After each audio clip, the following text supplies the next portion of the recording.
Welcome back, YouTube, and now I'm working on the 1965 Wagoneer as I'm taking a break in between the other projects I'm working on. Now, if you didn't like or subscribe already, remember to right now. Right now, I'm prepping the underneath of the rocker panels and of the doors. That way I can blend in some bed liner for extra protection as if it's a chip guard, but just a little bit thicker as this Wagoneer will be most likely seeing some trails or the beach, and I want to make sure that everything's extra protected in these areas, as these areas are more prone for rocks to be coming up and chipping it. And normal paint, even if it's single stage, base, or clear, that is a number one area that is always scratch first, especially on four-wheel drive vehicles, if you're not in trails that are too tiny, of course. If you tune into my older YouTube videos, you'll see that this Wagoneer has been a project that I've been working on and off between other projects.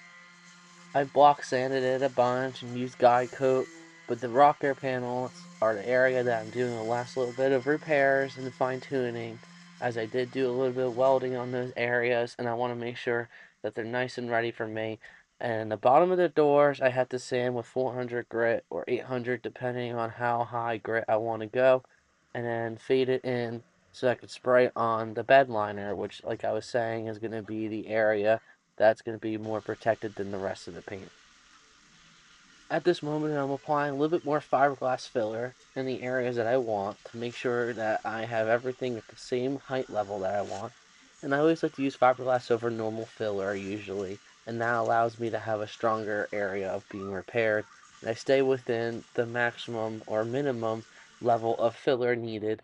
That way you don't go over too much to make sure that you are doing a good repair. Also, remember all the filler you put on, I would say about 60%, if not a little bit more, gets sanded off each time anyway.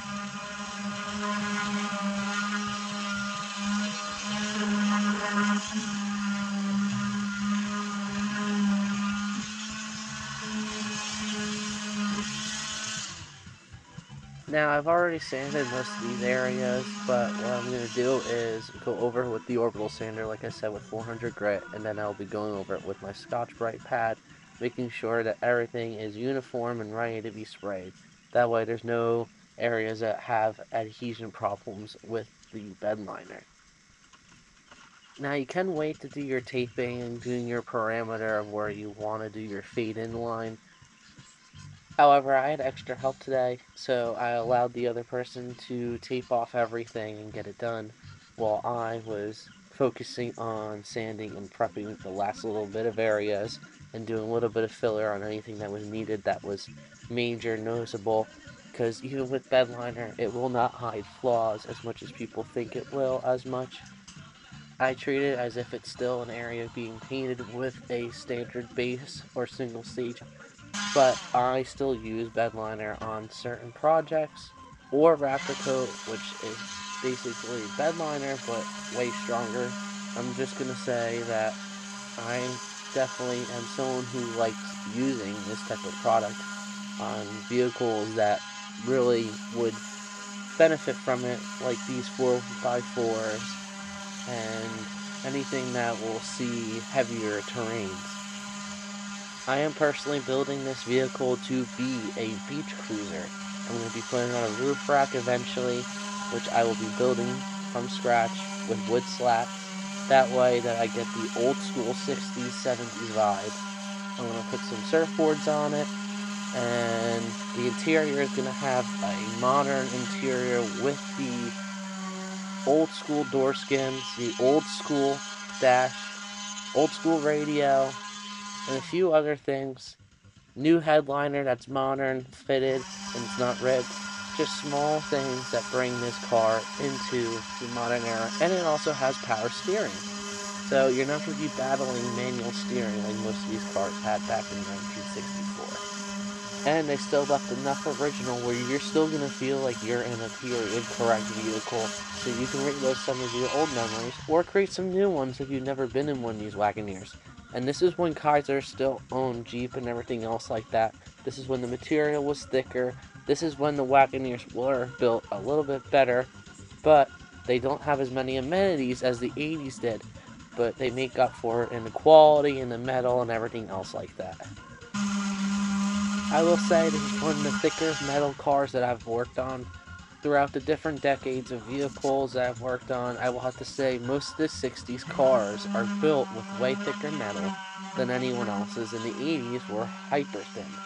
I really will have to say that as a body man. I mean, I'm sure everyone else has seen other results, but that's what I have dealt with so far.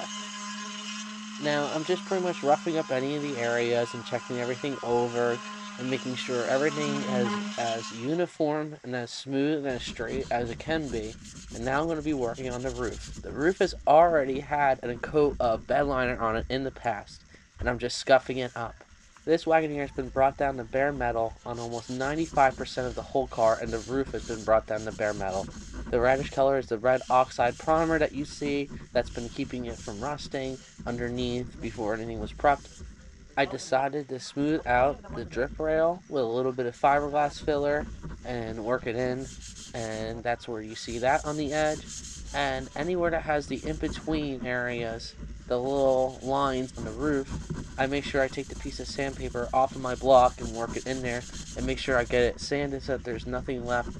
This will ensure some good adhesion and no problems with peeling. And since it's the same company, I don't have to worry about compatibility issues with the chemical compound of it. Between the coats, I will be sanding it and making sure that I can spray on 2 coats of Bedliner, and then it will be top coated with either a single stage gloss black or a single stage matte. The reason I chose to do Bedliner on the roof after I went down the bare metal, primed, and painted, and made sure everything was sealed away is because I wanted to simulate vinyl on the top, and it's going to get a different texture rating than it will on the bottom of the car, which the bottom of the car is going to get the same base slash single stage blue in it, and the top half is going to be black. So this car is going to be a true two-tone paint job when it's done. Alright, here's a quick little walk around. You can see pretty much everything's all scuffed up and ready to go. The red oxide primer is popping through in a few areas, which is okay, because it's not bare metal. Anywhere that's bare metal, I'll make sure I cover it up a little bit, and then I'll be spraying over the bed liner, making sure that it's all ready to go.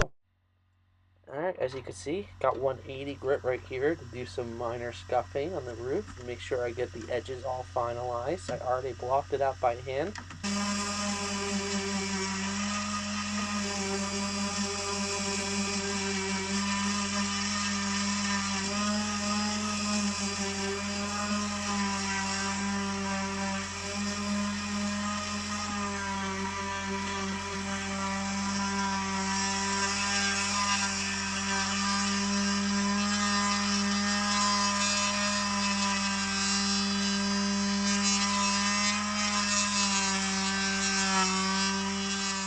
Right now, I'm just making sure the edge is nice and smooth as much as it can be for what I want it to be, and then it'll be ready for its next coat of bedliner.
Now I'm applying a little bit more fiberglass in a few areas that I don't like, and then that way it'll make it nice and smooth. Any little chips that may show up, as I was saying, Bedliner does not hide everything like people think. It's still like paint. You're going to see flaws underneath, so your best thing to do is to treat it like you're going to be treating anything else. Do all the body work that you want, prime it, seal it, and then it will be good enough for you to put on the Bedliner.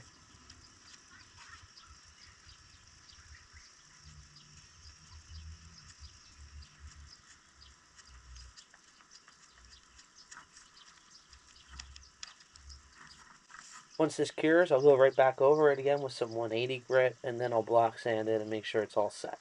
As you can see, I got my block sander on the roof ready to go for when I need to hit it again. It's a 5-inch block by Durablock. It's like a rubber base. That way it doesn't really mar anything. It's not plastic.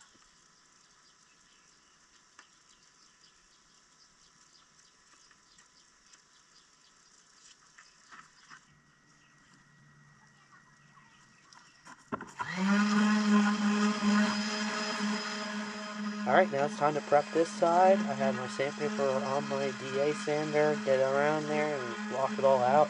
With the hand sander after that, DA is going to knock it down nice and easy for me first, and then I'll use the block sander.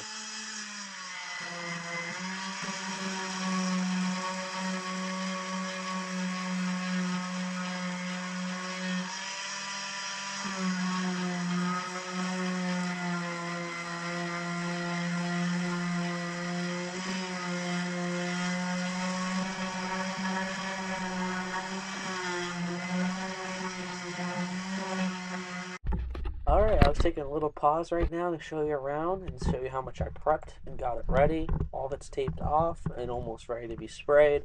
The other side, I have a little bit more sanding to do before I spray. But after a few hours of block sanding and using the DA to get anything roughed over and adding any filler where needed, I am at the point where I can spray on my bedliner. Now, and of course, when I was done, my GoPro ran out of footage at this point, which I used almost 120 gigabytes worth of footage to record this whole day. So as soon as I started to spray on at this exact moment, my camera died. So I recorded the rest of the finishing shots with my phone. This is the first coat all done. Now I did wait 24 hours before I sprayed the second coat too, and I scuffed it all up again because the 24-hour window closed and you want to make sure it adheres right. But for walking around, the first coat came out very, very fluid and nice. And here's what the second coat looks like. I'm working my way around. I took the emblems off. I had to make sure I blended in those areas with a coat of primer and then the single stage. And then I'll be putting on the last two coats of single stage. Thanks again and stay tuned and remember to like and subscribe.